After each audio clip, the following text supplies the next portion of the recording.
Hello law aspirants, कैसे हैं आप सब। उम्मीद करता हूँ आप लोग बहुत अच्छे होंगे जहाँ भी होंगे। और हम आप लोग 2022 के अटेम्प्ट की पूरी तैयारी करनी शुरू कर दी होगी आपने। व्हाट्सएप के ग्रुप के अंदर हम आपको सारे गाइडेंस दे रहे हैं रिकॉर्डिंग के थ्रू और मटेरियल के थ्रू। और हम लीगल, जैसे हमने कहा था, बहुत जल्दी शुरू करने वाले हैं। तो हाँ, हम लीगल शुरू कर चुके हैं। ये आप मैं पहली वीडियो 22 के अटेम्प्ट्स के लिए बना रहा हूँ जो कि अबेटमेंट की है। अबेटमेंट जो कि क्राइम है, जो कि आईपीसी के अंदर दिया हुआ है सेक्शन 107 के अंदर। आपका क्वेश्चन इसी लाइन से बन जाता है कि एग्जामिनर पूछ सकता है कि अबेटमेंट कौन सा सेक्शन में है, तो it is the section of 107। Abetment जो कि हर एग्जाम के लिए इंपॉर्टेंट है। ये इंडिया में जो भी लॉ एंट्रेंस के एग्जाम होते हैं इसमें ज़रूरी है, चाहे वो ए हो, डी हो, पंजाब यूनिवर्सिटी का हो, महाराष्ट्र का हो, स्पेशली क्लैट का हो। अबेटमेंट कहते किसे हैं, आइए शुरू करते हैं।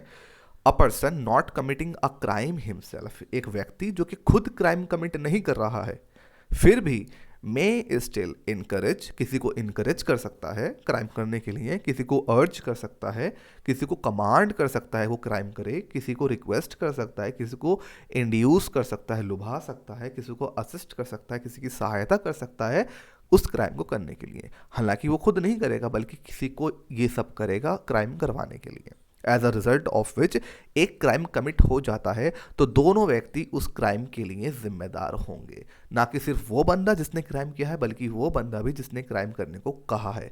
इस कहने को, किसी को काम करवाने को अबेटमेंट कहते हैं।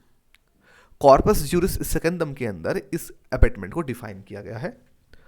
To abet has been defined as meaning to aid, किसी को एड करना, किसी को असिस्ट करना, किसी को एड देना, किसी को कमांड करना, किसी को प्रोक्योर करना, कोई सामान, जैसे कि किसी को जहर देने के लिए जहर का होना ज़रूरी है। मैंने मेरे फ्रेंड से कहा कि हम उसको जहर से मारेंगे और मैंने जहर ला के दिया, तो मैंने एक सामान को प्रोक्योर किया। तो यस, जहर मैं नहीं दूंगा, उसको मेरा दोस्त देगा, तो फिर भी मैंने जहर ला के दिया, मैंने कुछ सामान प्रोक्योर किया, तो मैं भी उस ऑफेंस के लिए जिम्मेदार होऊंगा। और टू काउंसिल, किसी को बताना किस तरीके से मर्डर करना है, किस तरीके से गुनाह करना है। ज़रूरी नहीं है सिर्फ मर्डर के बारे में, बल्कि कोई भी क्राइम आप खुद नहीं कर रहे हैं, किसी से करवा रहे हैं, so yes you are liable for the offence of abetment. To countenance, to encourage, to counsel, induce, assist, जो कि हमने सब पढ़ा कि कोई किसी को एनकरेज, काउंसिल करता है, इंड्यूस करता है, असिस्ट करता है वो किसी क्राइम को करने के लिए, तो वो अबेटमेंट का ऑफेंस होता है। सेक्शन 107 जो कि मैंने बताया, सेक्शन 107 आईपीसी का अबेटमेंट को डिफाइन करता है। ये प्रोवाइड करता है for abetment of a thing and the ingredients required to constitute the abetment of such thing by a person are. ये कुछ इंग्रेडिएंट्स बताता है कि किस इंग्रेडिएंट्स को मिलके ऑफेंस हमारा अबेटमेंट का तैयार होता है। हर ऑफेंस के अंदर कुछ इंग्रेडिएंट्स होते हैं और उन इंग्रेडिएंट्स को जानने के बाद हम ऑफेंस को अच्छे से समझ पाते हैं। जब भी आप लीगल पढ़ें तो उन इंग्रेडिएंट्स को ज़रूर ध्यान में रखें। अबेटमेंट के ऑफेंस के लिए क्या इंग्रेडिएंट्स हमारे पास है। सबसे पहला इंग्रेडिएंट, जो सबसे पहला मसाला जो अबेटमेंट के ऑफेंस के लिए हमारे पास है, वो है इंस्टिगेशन। इंस्टिगेट करना किसी को कुछ क्राइम करने के लिए। दूसरा इंग्रेडिएंट है कॉन्स्पायरेसी। कॉन्स्पायर, दो चार लोग मिलके किसी ऑफेंस को करते हैं तो उसको कॉन्स्पायरेसी कहते हैं। और अबेट कॉन्स्पायरेसी अपने आप में एक ऑफेंस होता है जो क्रिमिनल कॉन्स्पायरेसी होती है, और अबेटमेंट भी कॉन्स्पायरेसी किया जा सकता है। तो तीन चीज़ें आपको ध्यान रखनी है कि अबेटमेंट तीन चीज़ों से किया जा सकता है। तीन चीज़ें इसका इंग्रेडिएंट्स हैं, पहला है इंस्टिगेशन, दूसरा है कॉन्स्पायरेसी, तीसरा है एडिंग। तो तीन चीज़ें मिलके ऑफेंस अबेटमेंट का तैयार होता है। एग्जामिनर पूछ सकता है, वैसे पूछता नहीं है, लेकिन आप जब पढ़ रहे हैं तो पूरी ग्रिप के साथ पढ़ें। हमारा मकसद ही यही है कि आपको पूरी ग्रिप हम प्रोवाइड करें। लॉ एस्पिरेंट का टारगेट ही यही है कि अगर कुछ पढ़ा रहे हैं तो उसको पढ़ाने का मतलब यह है फिर इंसान कहीं और ना पढ़ेगा, बस यहाँ का पढ़ ले काफ़ी है। इंस्टिगेशन, कॉन्स्पायरेसी, एडिंग, तीन चीज़ों से अबेटमेंट तैयार होता है, तो इन तीनों को भी पूछा जा सकता है। इंस्टिगेशन क्या है, हमने सीखा कुछ क्राइम खुद ना करना बल्कि करवाना। करवाना अबेटमेंट का ऑफेंस होता है, और अबेटमेंट तीन चीज़ों से मिलकर बनता है, या तीन चीज़ें अबेटमेंट हो सकती हैं। इंस्टिगेशन भी अबेटमेंट हो सकता है, कॉन्स्पायरेसी भी अबेटमेंट हो सकती है, और किसी को एड करना भी अबेटमेंट हो सकता है। ज़रूरी नहीं है एक अबेटमेंट के अंदर तीनों के तीनों होने चाहिए। अगर किसी कोई एक भी मौजूद है तब भी वो अबेटमेंट ही होगा। अब हम पढ़ते हैं इंस्टिगेशन को डिटेल में। इंस्टिगेशन एक्चुअली है क्या। The meaning of instigate is to incite, instigate करने का मतलब होता है किसी को इंसाइट करना, किसी में चिंगारी लगाना, किसी को अर्ज करना, किसी को प्रोवोक करना, किसी को उकसाना। और bring about by persuasion to do anything, और किसी से कोई काम करवाना। कौन सा काम? विच द लॉ प्रोहिबिट्स, जो कि लॉ मना करता है करने से। तो किसी काम को खुद नहीं करना, उसको इंस्टिगेट करना मतलब उसको उकसा के करवाना। कौन सा काम करवाना? कोई अच्छा काम नहीं, वो काम जिसको लॉ प्रोहिबिट्स करता है, लॉ मना करता है। The act of instigating a person could take any form, और ये इंस्टिगेशन वाला पार्ट जो है ये किसी भी फॉर्म में हो सकता है। It may be by conduct, ये कंडक्ट से हो सकता है, ये इशारों से भी किया जा सकता है। किसी को उकसाना, हम उकसा भी सकते हैं इशारों से। There must be a proximate causal connection between instigation and the act committed as a result, और जिस तरीके से आपने इंस्टिगेट किया है उसी तरीके का क्राइम होना चाहिए। इसका मतलब ऐसा है जैसे कि मैंने कहा कि चोरी करनी है, मैंने अपने कलीग से कहा कि भाई तुझे चोरी करनी है, और वो जाता है, वो चोरी नहीं करता बल्कि किसी का मर्डर करके आ जाता है, तो I will not be liable for murder, क्योंकि मैंने मर्डर करने का तो उससे इंस्टिगेट किया ही नहीं। जिस चीज़ को इंस्टिगेशन हुआ है वही क्राइम होना चाहिए। ऐसा नहीं आपने बोला कुछ करा कुछ, तो आप लिएबल फिर नहीं होंगे उस ऑफेंस के लिए, वही पर्टिकुलर बंदा लिएबल होगा जिसने वो किया है। तो इस बात का भी आप ध्यान रखने। प्रॉक्सिमेट कैजुअल कनेक्शन भी होना चाहिए। Also a person may be instigated by, और एक आदमी ज़रूरी नहीं है इन तीन चीज़ों से ही इंस्टिगेट हो, वो इंस्टिगेट सजेस्टिंग से भी किया जा सकता है। मतलब कि आप एक आदमी आपके पास बहुत गुस्से में आया और उसने अपनी वजह बताई कि उसे क्या करना चाहिए, तो आपने कहा जिसने आपको गुस्सा दिलाया है आप उसको जाके उसकी आंख फोड़ दो, उसके दांत तोड़ दो, और उसने ऐसा कर दिया, तो yes you are liable for the offence of abetment. आपने कहा, आपके कहने पर उसने किया, तो अगर वो आंख फोड़ देता है उसकी, तो वो ग्रीवियस हर्ट के लिए लिएबल होगा, और साथ साथ में आप भी लिएबल होंगे, क्योंकि आपने उसको अबेट किया। अबेट कैसे किया? आपने अबेटमेंट के अंदर जो हमने इंग्रीडिएंट पढ़ा इंस्टिगेशन, आपने उसको इंस्टिगेट किया। सजेस्टिंग कर सकते हैं। सजेस्टिंग एग्जाम्पल क्या है हमारे पास, हम देखें तो हमने एक स्टिकर आप लोग के लिए बनाया हुआ है जिसको हम पढ़ते हैं। दो लोग खड़े बातें कर रहे हैं, ये गुस्से में लड़की लग रही है, ये दोनों बातें कर रहे हैं। बात क्या कर रहे हैं? ये गुस्से में लग रही है। इसने पूछा क्यों लग रही है, तो उसने कहा she always takes over your place, वो आपकी जगह हमेशा ले लेती है। यू शुड किल हर, आपको उसको मार देना चाहिए, मतलब ये उसको सजेस्ट कर रही है। If you really want to succeed a promotion, अगर आपको प्रमोशन वाकई चाहिए तो आपको उसको मार देना चाहिए। ये ऑलरेडी गुस्से में इसको कुछ सजेस्ट कर रही है, और ये उसकी बात पे अगर एक्ट करके मार देती है तो यस ये इसको अबेट में करती है। ये तो जिम्मेदार होगी ही होगी, साथ में इसको भी ले डूबेगी। हम तो डूबेंगे इसे ना, साथ में आपको भी ले डूबेंगे। तो ये होता है सजेस्टिंग। ये इसको इंस्टिगेट कर रही है लड़की, और इंस्टिगेट का मेथड क्या है? सजेस्टिंग। ये इंस्टिगेशन स्टिमुलेटिंग से भी हो सकती है। कोई भड़कता हुआ आए गुस्से में तनमन, और आप उसके अंदर और आग में घी डाल के उसको और तपा दे और वो कोई अंजाम दे दे, तो यस स्टिमुलेटिंग से भी इंस्टिगेशन हो सकती है। सपोर्टिंग से भी हो सकती है। कोई आपके पास आए और आप उसको कुछ बताएं और आप उसको सपोर्ट करें कि यस ऐसा होता है। वो ख्याल लेकर आए कुछ कि हाँ मैं मेरे को उसको हाथ पैर तोड़ने, और आप सपोर्ट करें, हाँ बिल्कुल आपको बिल्कुल तोड़ देने चाहिए उसके हाथ पैर, हाँ बिल्कुल आप सही कह रहे हो। सपोर्ट करने से भी इंस्टिगेशन हो सकती है। हिंटिंग से भी हो सकती है। ये सारी चीज़ों से हम इंस्टिगेशन कर सकते हैं। एग्जाम्पल मैंने आपको बताया इंस्टिगेशन होता क्या है। मैं उम्मीद करता हूँ आप लोग नोट्स बनाते हुए चल रहे होंगे, और हम इस तरीके से कवर कर रहे हैं कि इंडिया में कोई भी एग्ज़ाम लॉ का हो, आप कहीं भी मात नहीं खाएंगे। और हम थोड़ा और आगे बढ़ते हैं। हमने अब तक समझ लिया किस किस से इंस्टिगेशन हो सकता है। 3 इंग्रेडिएंट होते हैं। पहला होता है हमारा इंस्टिगेशन, दूसरा होता है हमारा कॉन्स्पायरेसी, तीसरा होता है एडिंग। हम इंस्टिगेशन को डिटेल में पढ़ रहे हैं।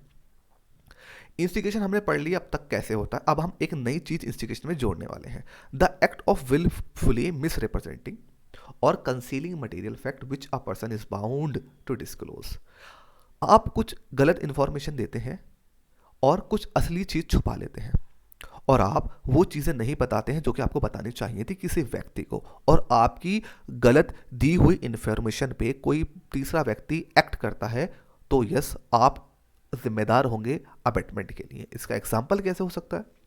When a public officer is authorized by a warrant to apprehend a criminal, एक पब्लिक ऑफिसर जिसके पास वारंट है क्रिमिनल को पकड़ने के लिए। एक व्यक्ति है जिसको ये बात पता है कि एक पब्लिक ऑफिसर एक क्रिमिनल को पकड़ने आया है, और उसको ये भी मालूम है जिसको वो पकड़ने आया है वो व्यक्ति बी नहीं है, लेकिन जानबूझकर, जैसे कि मैंने आपको बताया, विलफुली मिस रिप्रेजेंट करना, जो चीज़ आप किसी को गलत पेश कर रहे हैं, गलत रूप दिखा के, या आप कुछ छुपा रहे हैं और आपके छुपाने पे कोई तीसरा व्यक्ति एक्ट करता है, तो आप जिम्मेदार होंगे। तो ए क्या करता है, उस आदमी को, जो पब्लिक ऑफिसर किसी को क्रिमिनल को पकड़ने आया है, उसको जानबूझ के ऐसा बोलता है कि जिसको वो ढूंढ रहा है वो बी है, हालांकि बी वो व्यक्ति नहीं है। और एक ही इंफॉर्मेशन पे पब्लिक ऑफिसर बी को पकड़ लेता है, गिरफ्तार कर लेता है। तो बी की गलत ए की सॉरी ए की गलत इंफॉर्मेशन पे पब्लिक ऑफिसर एक्ट करता है और जो बी होता है बी को पकड़ के ले जाता है। तो यस, ए ने है, ए ने ऑफेंस किया अबेटमेंट का, क्योंकि अबेटमेंट विलफुली मिस रिप्रेजेंटेशन से भी हो सकती है और किसी बात को छुपाने, जो आपको बतानी चाहिए थी, उससे भी हो सकती है। तो अगर ऐसी कोई इलस्ट्रेशन आ जाए, इलस्ट्रेशन किससे बनेगी, जो मैंने आपको एग्जांपल बताया है ना, ये आपको बेरेक्ट पढ़ने की ज़रूरत नहीं है। मैंने ये नोट्स खुद अपने हाथ से बनाए हुए हैं। मैंने आईपीसी से लेके बेरेक्ट से लेके सब कुछ इन्फॉर्मेशन को एक जगह इकट्ठा किया है, तब मैं आपको ये पढ़ा रहा हूँ। ये आईपीसी भी है, इसमें ब्रेड भी है, सब कुछ इसमें मिला हुआ है। मैं इसको रिलेट करके आपको पढ़ा रहा हूँ। तो मैंने आपको ये जो फॉर एग्जांपल जो आपको मैंने दिया है, इसी से ही आपकी एग्जाम में प्रिंसिपल और फैक्ट वाले क्वेश्चन आएंगे। हम थोड़ा और डिटेल में जाकर इंस्टिगेशन को एग्जाम्पल से समझते हैं। ए इंस्टिगेट करता है बी को कि वो सी का मर्डर कर दे। बी कहता है कि मैं मर्डर नहीं करूँगा।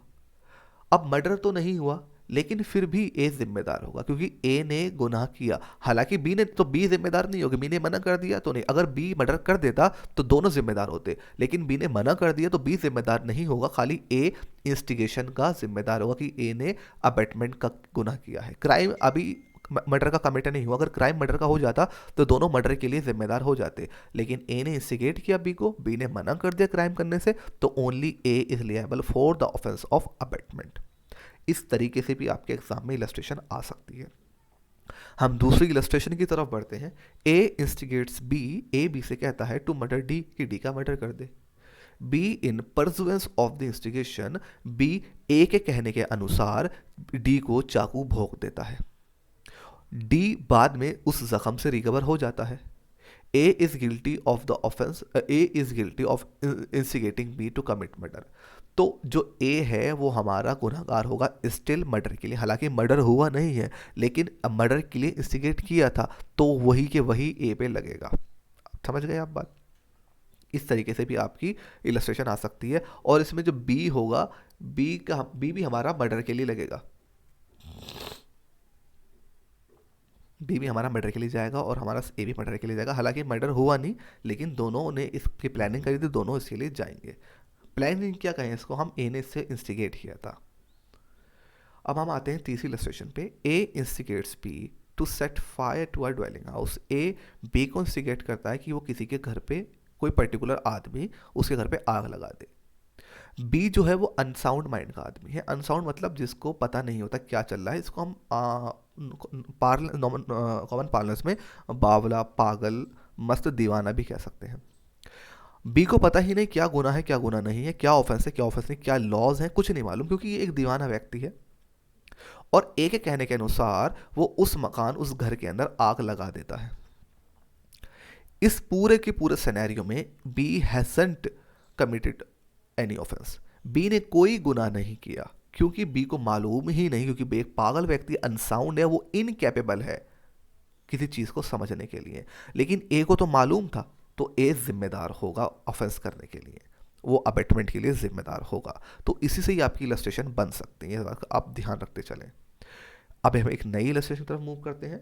ए instigate B to instigate C to murder Z.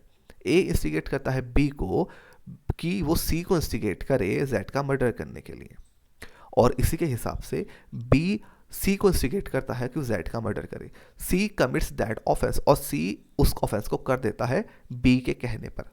B is liable to be punished for his offense with the punishment for murder, and as A instigated B to commit the offense, A is also liable to commit the punishment, also liable to the same punishment। तो इसमें A भी liable है, B भी liable है, C भी liable है, और ये तो मर ही गया है। तो सब के सब इसमें अबेटमेंट में लिएबल होंगे और पनिशमेंट सबको मर्डर की मिलेगी। पनिशमेंट जो मिलती है वो हम लोग को, सॉरी, पनिशमेंट जो मिलती है जो ऑफेंस होता है उसकी मिलती है। अगर ऑफेंस मर्डर हुआ है तो मर्डर की पनिशमेंट मिलेगी, और अगर ऑफेंस थेफ हुआ है या चोरी हुई है तो सबको चोरी की मिलेगी। तो जो ऑफेंस होता है उसकी पनिशमेंट मिलती है। और ये क्राइम होता है, इसको हम अबेटमेंट कहते हैं। हम अबेटमेंट के चार्जेस अलग लगाते हैं, मर्डर के चार्जेस अलग लगाते हैं। वो खैर सीआरपीसी का मैटर, अभी आपको इतनी डीप जानने की बिल्कुल भी ज़रूरत नहीं है। अभी आपको खाली ऊपर ऊपर क्रीमी क्रीमी आपको पढ़ लेना है। और जिस तरीके से मैंने आपको समझाया, उम्मीद करता हूँ आपको समझ आया होगा। अगर समझ आया है तो आप चैनल को लाइक करें, सब्सक्राइब करें, और कमेंट में करके बताएं कि अबेटमेंट में कॉन्स्पायरेसी और इंटेंशनल एडिंग में पढ़ने में आप इंटरेस्टेड हैं या नहीं। अगर आप हैं तो मैं इसको भी वीडियो ज़रूर लेकर आऊँगा, और उम्मीद करता हूँ कि मैं कॉन्स्पायरेसी और इंटेंशनल एडिंग को एक ही वीडियो में समेट दूंगा, जो कि हमारी नेक्स्ट वीडियो होगी। चैनल को लाइक करें, सब्सक्राइब करें। Thank you so much guys, thanks a lot.